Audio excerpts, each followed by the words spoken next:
Dear students, कक्षा 11वीं के जीव विज्ञान के छात्रों के लिए कल हमने आपको ये कोशिका के डायग्राम के माध्यम से कुछ पार्ट्सों को समझाना चाहा। आज हम इसके एक एक एलिमेंट्स को अलग अलग तरीके से देखते हैं। इस कोशिका के चित्र में पादप कोशिका का जो प्रारूपिक चित्र आपको दिखाया गया है, इसमें ऊपरी स्तर जो परत है कोशिका भित्ति,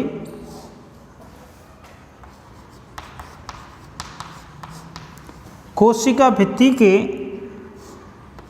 अंदर कोशिका झिल्ली,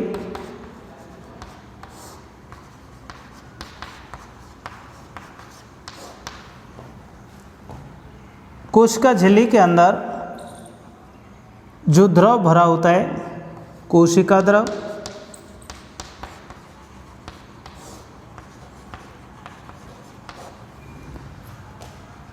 कोशिका द्रव के अंदर अलग अलग कोशिकांग उपस्थित होते हैं।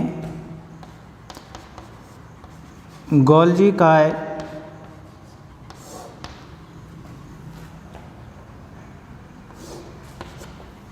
रिक्तिका,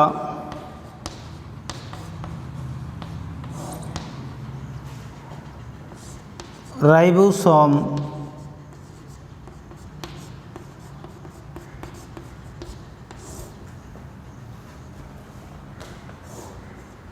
केंद्रक झिल्ली,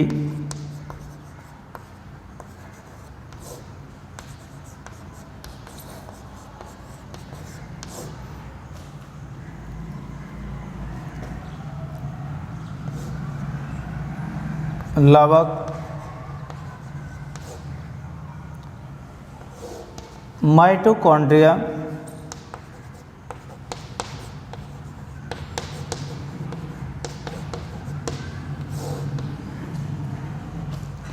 और एक केंद्रक झिल्ली के ऊपर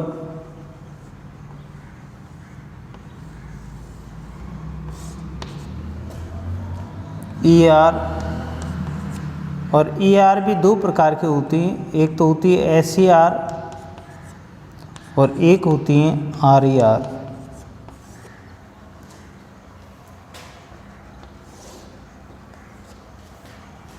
केंद्रिक,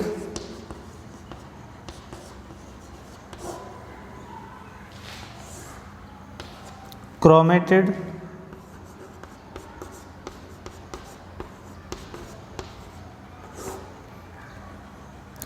ये एक प्रारूपिक यूकेरियोटिक पादप कोशिका है। इसमें सबसे बाहर वाली जो परत आपको दिखाया गया है ये कोशिका भित्ति है। कोशिका भित्ति पॉलीसैकेराइड की बनी होती है, अर्थात सेलुलोज की बनी होती है।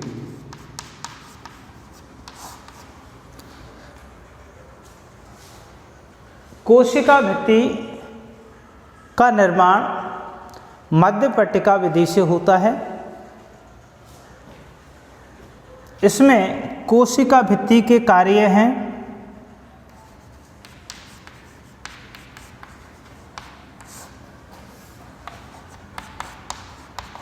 कोशिका भित्ति के कार्य।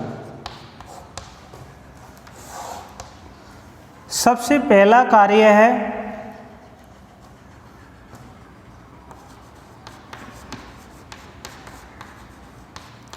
कोशिका को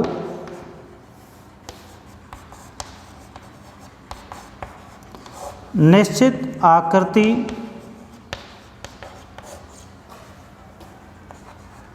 प्रदान करना।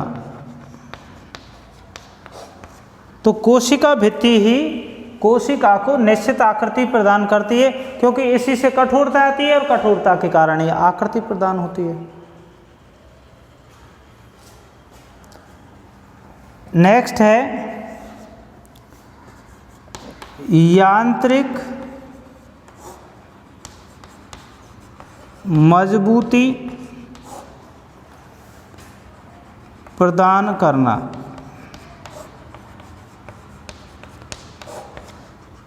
यांत्रिक मजबूती भी कोशिका भित्ति द्वारा ही प्रदान की जाती है। पादप कोशिका भित्ति की सहायता से ही इन कोशिकाओं में इतनी मजबूती होती है कि पादप इतनी मजबूती से और लंबाई में खड़ा रहता है।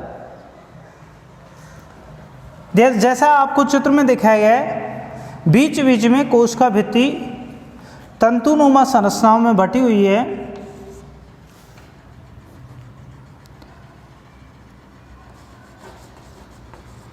जीवद्रव्यी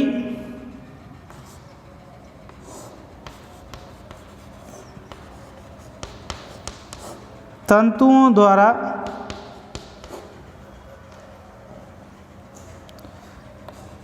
जल व लवणों का परिवहन, जिनको हम प्लाज्मोडेस्माटा कहते हैं।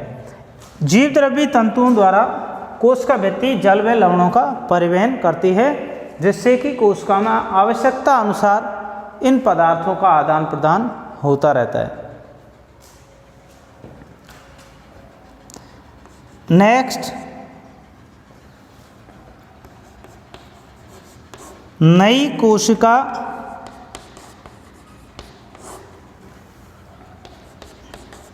निर्माण में सहायक।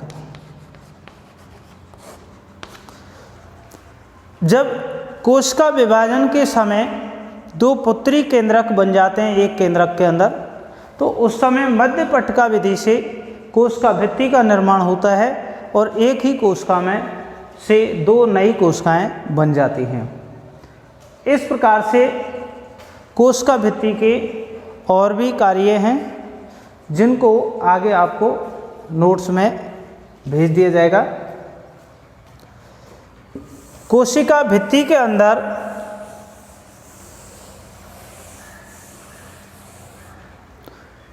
कोशिका झिल्ली होती है।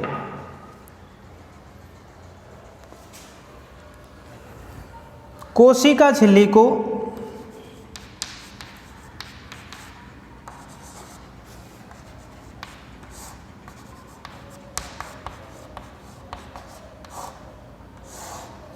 सेल मेम्ब्रेन कहते हैं अंग्रेजी में।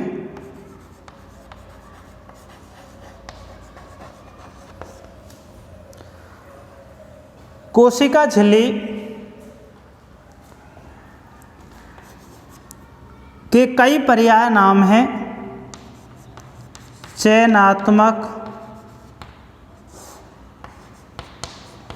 पारगम्य झिल्ली, चयनात्मक पारगम्य झिल्ली, वर्णात्मक झिल्ली।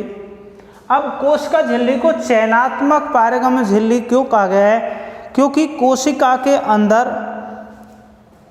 ये कोशिका झिल्ली आवश्यक पदार्थों को अंदर जाने देती है, अनावश्यक पदार्थों को कोशिका के अंदर नहीं आने देती है, इसीलिए इसको चयनात्मक पारगम्य झिल्ली कहा गया है। कोशिका झिल्ली का रासायनिक संगठन जो है ये लिपो और प्रोटीन से बनी होती है, अर्थात वसा और प्रोटीन के अणुओं से बनी होती है। अलग अलग समय समय पर भिन्न भिन्न वैज्ञानिकों ने कोशिका झिल्ली के बारे में अलग अलग मत प्रस्तुत किए हैं। इन मतों में पहला जो मत है, सिद्धांत है, वो है कोशिका झिल्ली का इकाई कला मॉडल।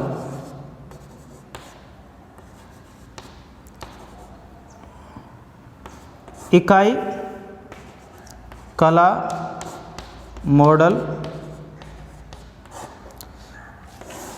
इकाई कला मॉडल में ये बताया है कि कोशिका झिल्ली को एक ही परत की बनी हुई बताया है। कि केवल कोशिका झिल्ली प्रोटीन और वसा की एक परतनुमा संरचना होती है। दूसरा है सैंडविच मॉडल।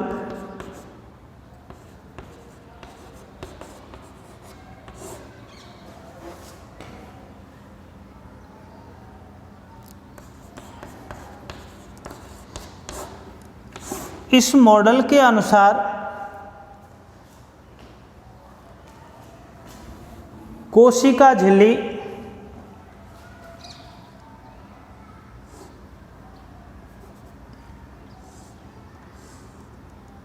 दो परतों से निर्मित होती है। इनमें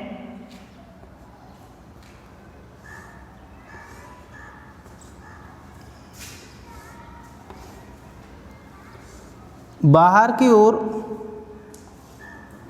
लिपिड परत और अंदर की ओर प्रोटीन परत होती है।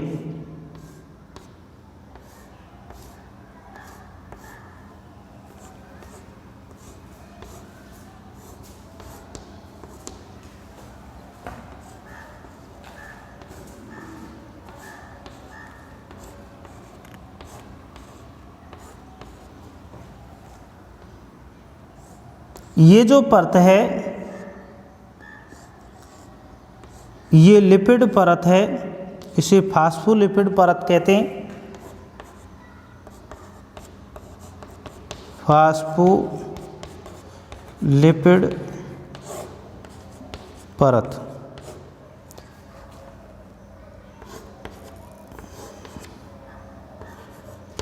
प्रोटीन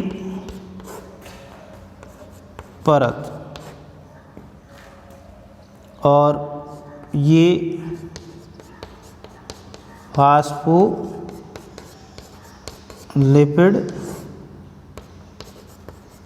परत। इसको सैंडविच मॉडल इसलिए कहा गया है क्योंकि दो वसा परतों के बीच में एक प्रोटीन की परत उपस्थित होती है। जिस प्रकार से हम ब्रेकफास्ट में सैंडविच तैयार करते हैं उसी तरह से दो प्रोटीन परतों के बीच में एक प्रोटीन की परत उपस्थित होती है। इसके बाद कोशिका झिल्ली का जो सर्वमान्य सिद्धांत है वो है सिंगर निकल्सन का तरल मोज़ेक मॉडल। सिंगर निकल्सन का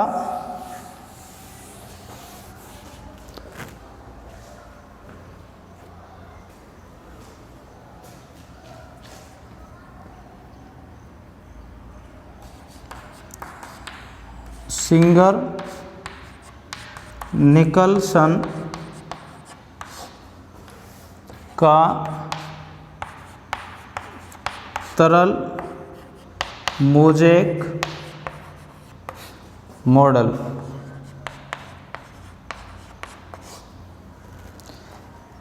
सिंगर और निकल्सन नामक वैज्ञानिक ने 1972 में 1972 में इस मॉडल को प्रस्तुत किया था, जिसमें इन्होंने बताया था कि प्रोटीन की परतों के मध्य में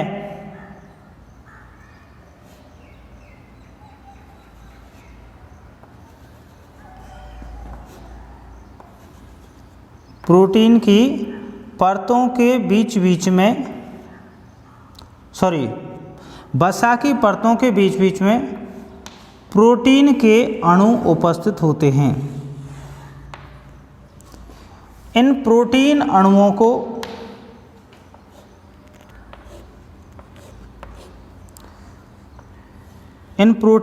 की यहाँ पर दो परतें होती हैं,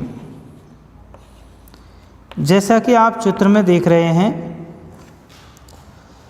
इन प्रोटीन वसा परतों के मध्य प्रोटीन के जो अणु बाहर की ओर होते हैं उनको बाह्य प्रोटीन, और जो प्रोटीन अणु इन वसा परतों के बीच में उपस्थित होते हैं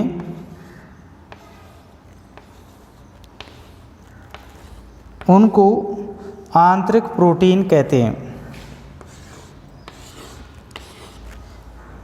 डियर स्टूडेंट्स, बिल्कुल सीरियसली इसको देखें, क्योंकि कोशिका झिल्ली का ये सर्वमान्य मॉडल है।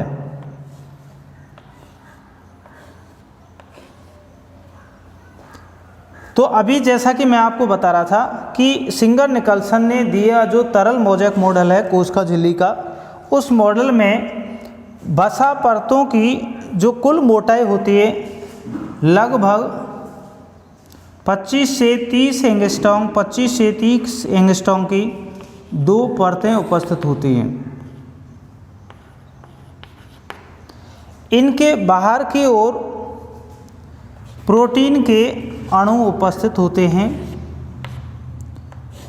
अब जो प्रोटीन अणु इन वसा परतों के अंदर होते हैं, ये वसा परतें, इनके बीच में जो प्रोटीन का अणु उपस्थित है उनको बाह्य प्रोटीन कहते हैं।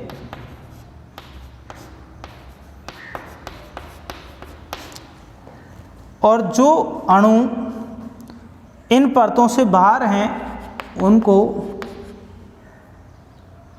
इनको कहेंगे आंतरिक प्रोटीन, आंतरिक प्रोटीन, और इनको कहते हैं बाह्य प्रोटीन। इन परतों को लिपिड परत, इसको लिपिड परत कहा जाता है। दोनों परतों के जो वसा की परतें हैं, इनके बाहरी भाग, बाहरी सिरे जल स्नेही जो बाहर की ओर होंगे वो जीव द्रव के संपर्क में रहेंगे, और जो आंतरिक सिरे हैं, भीतरी जो सिरे हैं, वो जल विरोधी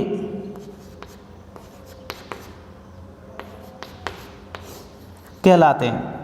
इनको हम हाइड्रोफिलिक और हाइड्रोफोबिक पॉइंट्स भी कह सकते हैं। कोशिका झिल्ली की संरचना